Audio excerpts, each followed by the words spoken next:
Now, all right, on the westernmost fringes of Russia, there is an oblast, a district called Belgorod. And the people of Belgorod have long cried for independence. They have longed for separation from Russia, for the dignity of existing as an independent people's republic. It is with great pleasure that I announce that as of today, Ukraine has begun a 3-day special military operation to protect the people of the Belgorod People's Republic from Russian reprisal, from Russian genocide. It's time, folks. It's finally happened. They made it across. Yeah, so basically there is a legion of Ukrainian soldiers who are actually Russians fighting for Ukraine. And they crossed the border. Not just a couple of raiders either, but armored vehicles. This is I believe this marks the first major incursion into Russian territory since the war began. Here, from War Translated, and this is being widely reported on. Curious situation developing in Belgorod region this morning. According to online sources, the Russian border post Graveron was under heavy shelling this morning, followed by an attempt of an unknown tank or tanks to drive into its territory. Video of the drone footage has Ukrainian language being spoken. Graveron is roughly to the west of Belgorod, southeast of Sumy, northwest of Kharkiv. I almost read Kharkiv, my old home. Here. Free Russia Legion fighters. One of whom has, you know, an all-right beard. It's okay. Что ты скажешь? Ну, что сказать, границы ключ переломлен пополам. И дедушка Путин. I am blocking the text. Что ты скажешь? Ну, что сказать, границы ключ переломлен пополам. И дедушка Путин совсем скоро, наверное, превратится в липовый мед. Все отлично. Что ты скажешь? Ну. So yeah, it seems to be happening, folks. The same time as the unexplained incident in Belgorod is taking place, Ukrainian GUR head Kirilo Budanov published an appeal in Russian to all Russian servicemen to surrender via the I Want to Live project. To save their lives from the upcoming meat grinder. It will get worse, says Budanov. Уже больше года кремлевский режим не может достичь ни единой цели, поставленной при начале вторжения в Украину. Я обращаюсь к российским военным, к тем, кому повезло выжить в мясных штурмах и разбитых окопах. Будет еще хуже. У вас есть выбор – умереть или спасти свою жизнь. В Украине действует государственный проект «Хочу жить», который помогает военнослужащим армии России. Наши спецподразделения уже вывели сотни российских солдат через линию фронта. Теперь они в безопасности. Живут в нормальных условиях, под присмотром Международного комитета Красного Креста. С трехразовым питанием, возможностью звонить домой и получать посылки. You have to remember, the Russian military is barbarous. They kill and torture prisoners when they take them. So a lot of Russian soldiers think Ukraine does so as well. This is kind of, it's basically like just the modern version of like the Emperor of Japan telling his citizens that like if their islands are taken, the Americans will like kill all of them, you know? So you had Japanese civilians who were like cradling grenades and like just charging at soldiers and getting shot through. There's an effort from the Ukrainian military to explain to the Russians that you actually are allowed to surrender. Remember that guy who made it across? The guy whose group got taken out by Ukrainian drones, and he signaled his surrender to one of the drones, and he made his way through like no man's land in between the Ukrainian and Russian fronts and actually made it all the way over despite like bombs going off around him. It was such an unbelievably like incredible moment that you would think it was fake if it wasn't all filmed and verifiable. Yeah, while Russians were trying to shoot him in the back. Yeah.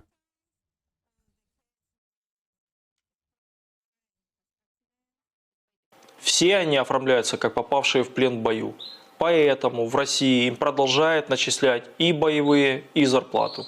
У них также есть выбор – пересидеть войну и вернуться домой после ее завершения, или не возвращаться в Российскую Федерацию вообще. Те, кто проходит по проекту «Хочу жить», имеют право просить убежище в Украине и ряде других стран Европейского Союза. Вы можете закончить войну уже сейчас, Не нужно ждать. I have no choice but to believe that this upset in the conflict was determined by my startling victory last night against a Russian operative, whatever his name was, the shaggy guy. We can only assume there are no coincidences in the world, comrades. All right, all follows. Пока вас убьют или тяжело ранят. Обращайтесь в проект «Хочу жить», и мы поможем вытащить вас из надвигающейся мясорубки. Non-credible defense is losing their fucking mind right now, which, you know, is kind of to be expected given the significance of what's going on. Jesus Christ. I think it's particularly funny that this is being done by the Free Corps, the Russian regiment of the Ukrainian military, because it is it's like, purely like from a rhetorical standpoint, the fact that the invasion from Russia began initially with the lie that they were, like, protecting the separatist intentions of the people of the Donbass, it's very, very funny that now they get to do this in return. It's like, oh, well, now they're, yeah, you know, actually, we need a few more independent people's republics. In reality, okay, the border between Ukraine and Russia, okay, should actually be balkanized into maybe 17 or 18 different, demilitarized zones of people's republics, okay? Every oblast along the borders should just be broken down into microscopic DMZ particles. Neither side can cross, because they would protect the independence. 300 new countries. Yeah, the UN's got the big UN building. They got to add more chairs.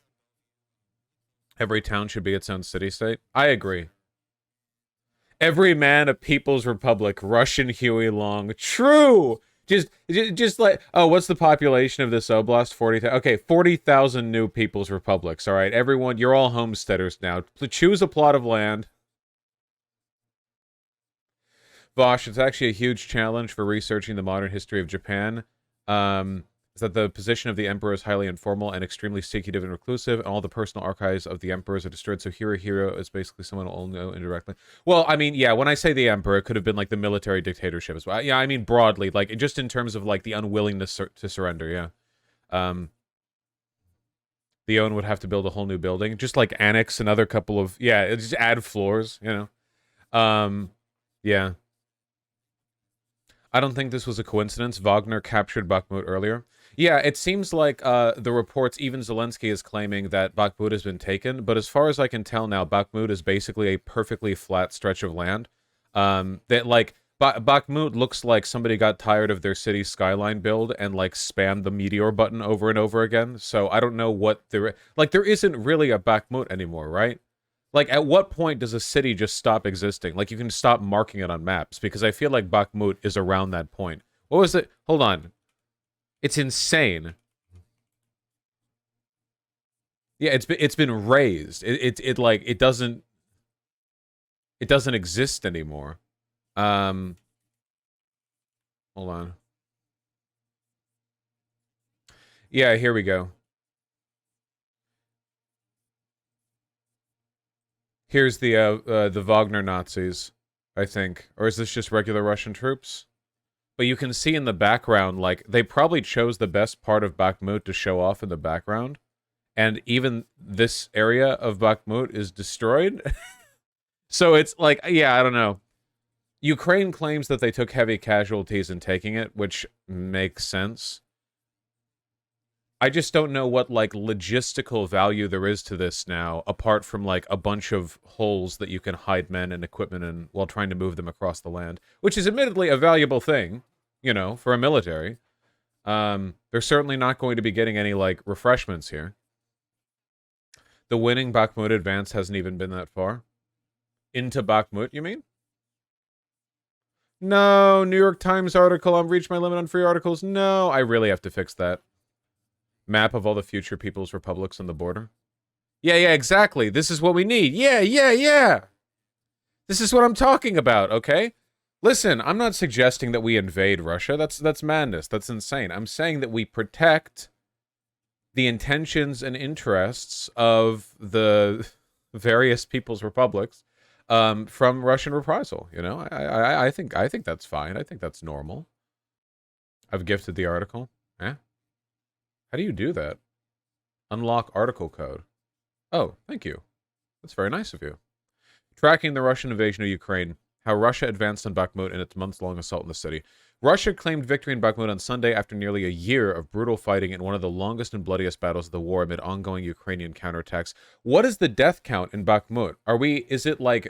It's well over 10,000 at this point, right? A lot of people died for this bombed-out husk of a city. Biden said nearly 100,000. Wow, holy shit! I didn't realize it had gotten that high. 100,000? Jesus Christ! That's casualties, not KIA. Okay, yeah, that's casualties, not deaths. Usually casualties are like 4 times what deaths are, more or less. Still, Jesus. Just a shame the Russian Volunteer Corps, one of the 2 forces involved in this Belgorod invasion, are openly fucking Nazis. Oh, well then good, they're going back to Russia, where Nazis belong. Wait, that's perfect! We're denazifying Ukraine. Russia should be delighted with this. They're Russians, and they're being sent back to Russia and they're Nazis. This is perfect. Send them back. Yeah, get them out of here. Go, go, go! Get them out! The battle for Bakhmut has lasted longer than the battle for Stalingrad. Is that true? Battle for Stalingrad length. Whoa, yeah. Stalingrad was only 5 months. But Stalingrad had, what was it? I think it's like 5 trillion people died? Deaths. Approximately 1.2 million deaths. Not casualties, deaths. I have no idea how you get that many dead in a single city. That's insane. I do not know. That's like... Here's an aerial view of Bakhmut overtime. Let me see. We'll finish reading this article as well, because it was gifted to us. God damn, dude! They done sandblasted Bakhmut. What the fuck? It's a slider. Yeah, hold on. I'm just drinking coffee. There's something kind of grim about the fact that, like, concrete buildings are so strong that even with prolonged sieges, they still stand up, you know? Like even after like Hiroshima and Nagasaki, there were some buildings standing. Here you can still see, like, every structure is basically not intact, but like the form still stands. It's like, I don't know, kind of haunting. They're like gravestones. You know? Like the war shelled away everything human about the city space, and the only thing that remains is like the skeleton of Bakhmut. Of course, the trees don't survive, obviously. From January 1st, 2022, February 1st, March 1st.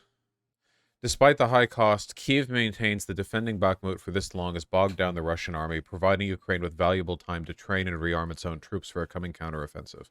Is it...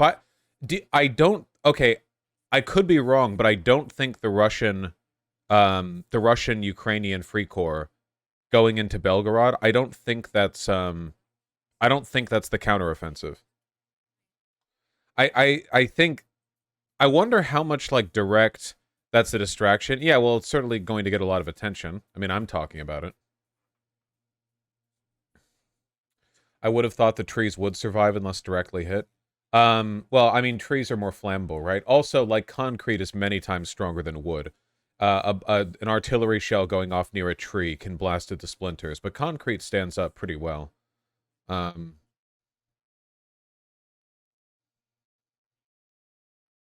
Has an army ever just snuck through enemy territory and started attacking the enemy country's borders? I've never heard of this. Yeah, you tend to have skirmishy back and forths. Stuff like that has gotten more viable with time because tanks can move faster now than they used to. It used to be, like, tanks have to be supported by infantry because tanks can be stopped by a lot of stuff that infantry can easily clear. But I'm pretty sure that nowadays... Tanks now move pretty fast, and I think if you know the roads well, you can probably do some, like, skirmishy shit. It could also be a way of, like, sticking your thumb out at the Russians, because the Russians are probably so, like, militarily weary at this point, they're not capable of quickly responding to attacks across their border. How Russian propaganda see the evolution of the war. UKR suffered a major battlefield loss. I'll never stop getting usage out of this picture. Tactical Russian feint. Orderly regroup. And then right here in Bakhmut, complete collapse of the Ukrainian military. It's true. It's very true. Where was that? The reason I found out about the Bakhmut thing was because I woke up and saw that Dylan had quote tweeted Michael Tracy, who was saying the U.S. was invading Russia. Yeah, here we go. If these reports are accurate, a U.S.-backed land invasion of Russia is currently underway. And then he goes on to explain, like, well, if Ukraine is basically an American puppet, this is like American invasion. You know, it's the same. Yeah, right. Surely the Russian army must be close to collapse at this point. I wouldn't say that. I wouldn't say that. The main thing, I talked about this a little bit last night, but, like, the main problem with Russia is that, like, okay, you know the stereotype about back in, like, the 1950s, every man in the Soviet Union had a job, and they would be assigned by, like, the local Politburo to a factory, and, like, and that was just, like, everyone worked, and everyone had a job, and everyone got the same gruel. You know, we all know, like, the Soviet stereotypes, right? We all know the narrative. There's some truth, at least, to the factory production thing. The Soviet Union took a lot of pride in its, like, enormous, like, monstrously large productive capacity in certain regards. As a consequence of this, there are, like, warehouses throughout Russia that are just full of Cold War-era munitions. Cold War-era munitions that still work because, well, the Russians are using Cold War vehicles in Ukraine. So the main problem is Russia has a ton of people, and Russia has a ton of ammo. Not an infinite amount of either, by the way, which is why they, A, did a conscription, and B, they're buying ammunition from North Korea. It actually makes me wonder if they're buying back ammunition, because North Korea was definitely supplied ammunition from the Soviet Union. It makes me wonder if they're doing a back and forth where they're like, we need that now, please. Please. Can we have it back? Can we have it back, please? Yeah, I don't know. So it's just sheer quantity? Well, yeah. I mean, an artillery shell that was made in, like, 1968 is still gonna, I mean, it's still a bomb, right? We have, like, really high-tech stuff like the HIMARS rockets and everything, and, you know, we have the javelins and blah, blah. And keep in mind, the fancy stuff that we've sent the Ukrainians are tech from the 1990s.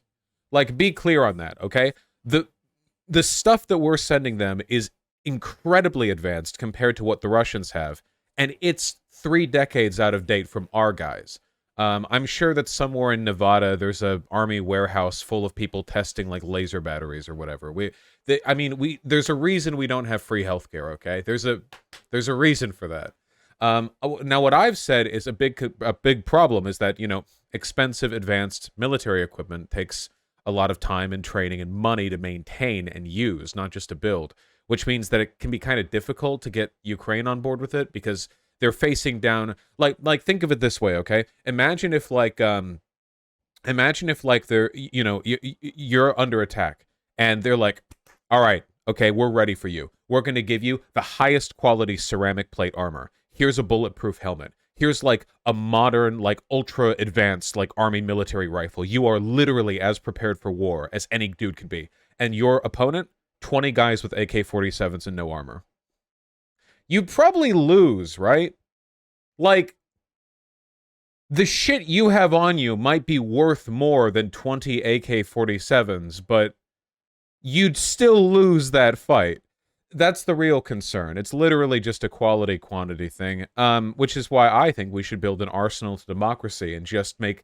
America should be the IKEA of war machines, okay? Listen, if an allied country wants to fight for freedom and democracy, totally things America would prioritize, by the way, then we should just, hey, come on down to our shop. Here's 5 trillion tanks, okay? They're roughly equivalent to, like, 1986-era tanks. They cost $5 to make. They're made out of paper. They'll fire 2 shots before they break down. Good luck. You know, arsenal of democracy. That's what I'm talking about. The IKEA. I love that though. The IKEA of war machines. Also, hello, Dylan. Also, hello, Lilith. Realistically, how far do you think the military / DARPA is from completely replacing soldiers and manpower with AI and robotic weapons? Not. The closest thing that we're going to see to like military robots for a long time, I think, is either going to be self-moving landmines or like those little Boston Dynamics dogs, and it's just going to have a big gun on top of it and just shoot at whatever moves, you know? And they're just going to like shoo them forward, you know? Go.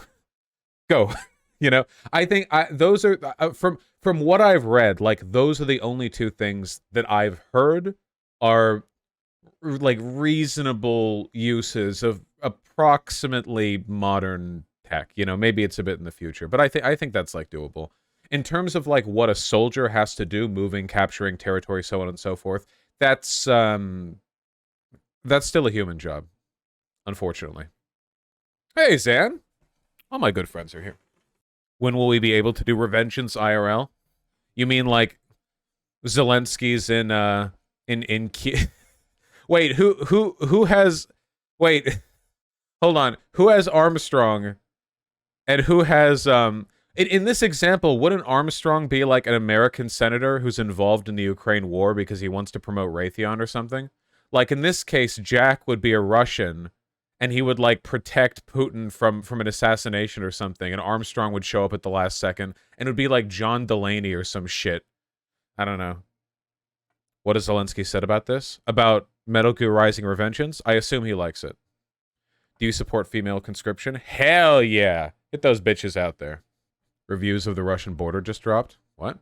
The trolls have started dropping reviews of a Russian border crossing reportedly under attack this morning. Very friendly border guards. They're just laying on the floor and let you in without any control. 10 out of 10 service. Come in. Absolutely nobody is here. Severely understaffed as of late. The location is in disrepair. First ever vehicle captured on Russian soil. During the pro-Ukrainian Russian units' raid over the border into Belgorod Oblast, a BTR-82A APC was captured at the Graveron border crossing checkpoint. Nice. Oh, dude, this reminds me. Man, I was ready to, like, the retard I talked to yesterday, I was ready to have way more of a talk with him. I, like, did research on evidence that Russia had been giving weapons to the separatists that were in the in the Donbass, because I didn't know if he was going to deny it and say, like, no, it was just Ukrainians fighting against. But it turns out that this particular vehicle, the BTR-82A APC, was photographed in the possession of the Ukrainian separatists, and it's a vehicle that was never used by Ukraine. It's a Russian vehicle that was produced in Russia after the fall of the Soviet Union. Only Russia had it. It was never sold to Ukraine, but the Ukrainian separatists had it. And I was so proud of myself because I have like this easy 1-2 punch, because you can't argue like they somehow crossed the border, stole a military vehicle. Think about it. That's not that no. But it didn't even come up because he just immediately admitted that it was a proxy war from Russia. Crazy. I can't believe the Merkel call thing was a total lie. You hear tankies talk about it constantly. It's a myth. Yeah, they made it the fuck up. Yeah. Whoa. Vosh prepped before a debate. I always prep before a debate if I know what the subject is going to be. If the conversation... If it's just like, I'm going to talk to this guy, like, I don't know what it's going to be about. I can't research everything. But if I know what the topic's going to be about, I try to do some research. A lot of fuss is made about me saying that I consider it like a point of pride. Goddamn. That I don't do research before debating people. But what I mean is that I don't do, like, general engagement on the talking point. Whereas specialty stuff, I've always said that I research that. Vosh, Russian telegrams are telling people to shoot the police in Belgorod because the Free Russia Legion took over the police station in uniforms. What?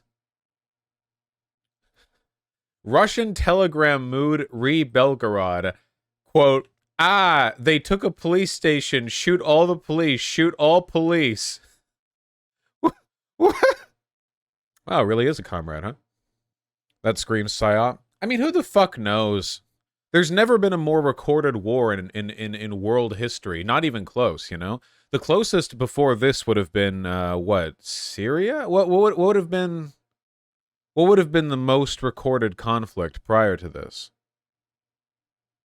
Syria is the most recorded still? More recorded than Ukraine? Really? Huh. Vietnam? Nah, nobody had smartphones in Vietnam. It went on a lot longer. I think we get more recordings when Russian soldiers are in an area, because the thing is, Russian soldiers, like, they have so little military discipline that they record themselves cutting the heads off the people they imprison.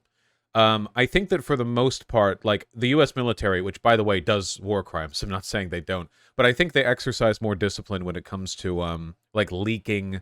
Yeah, like, they have more OPSEC stuff, right? So it's the concern is, you know, how disciplined are the people in the front, and in the Ukraine war, right? Like, there are even civilians, like, everywhere, so it's really hard to say.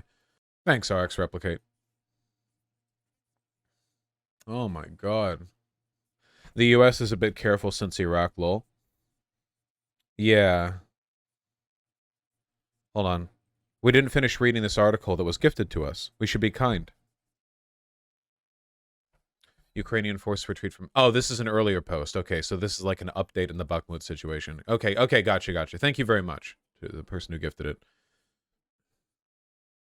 You can see videos of Wagner troops getting shot like zombies less than 100 feet away running up in a Ukrainian trench. Well, that's kind of fucking grim. Then again, they are Wagner troops. Well, no, most of the Wagner troops are a penal legion at this point. They were literally, like, pulled from prisons. You know, I'm pretty sure that, like, the penal legion of the Wagner troop... I mean, this is, like, some serious fucking Inquisitor shit, right? Like, or Commissar shit. Like, you know, charge forward or you'll get shot in the back kind of shit. I don't know, man. It's pretty grim. I mean, you can make Warhammer jokes. That's literally a thing. That's actually a thing that happens. We pulled all of you from prison. You're all scum. You're on the front lines. Here's your, like, shitty rusty gun. Like, charge forward or I'll shoot you in the back. It's like, that's a thing. I mean, it's a bad thing. Yeah, but it happens. It's not good. Shooting invaders is ultimately justified, but it's still really sad when they're invading because there's a gun aimed at their back. Yeah, well, that's why I think it's good that the Ukrainian military is emphasizing that they will, like, peacefully capture you if you give them the opportunity to. And so far, the number of, like, reported war crimes that I've seen from Ukraine has been, like, vanishingly low. I think I heard one story of torture taking place, but even that wasn't confirmed. I could be wrong. There might be more. I mean, in any large-scale conflict, misbehavior from soldiers will take place. The question is, how often does it happen? Are there punishments for it? And is it like a broad systemic issue, or is it just like like occasionally individuals do stuff like this? And we know there's a huge difference between the Ukrainians and the Russians on this front. It wasn't confirmed yet? Okay, then it might not even, yeah. Wagner has drones monitoring you from behind to shoot all who retreat. Yeah, this is probably like the most that robotic warfare is going to be for a while, because robots are not really good at doing stuff that soldiers do, except for one thing, which is like aiming at movement. Robots can do that. They've been able to do that for a while, but now we can strap that shit to drones with gyroscopes that like auto target and like level it out so they aim pretty well. Scary shit. Yeah, literally. Like, can you imagine fighting in a battlefield and you know for a fact that like about 1,000 feet over that away, there's a drone with like a 50 cal on it. I mean, realistically, a drone wouldn't have that big of a gun because it would push the drone around when it fired, but you know what I mean. And if you like move, it'll fucking catch you. Like, yeah. The Ukrainians use thousands of kamikaze drones every day too. Yeah, it's modern war. I mean, literally, this is modern war, right?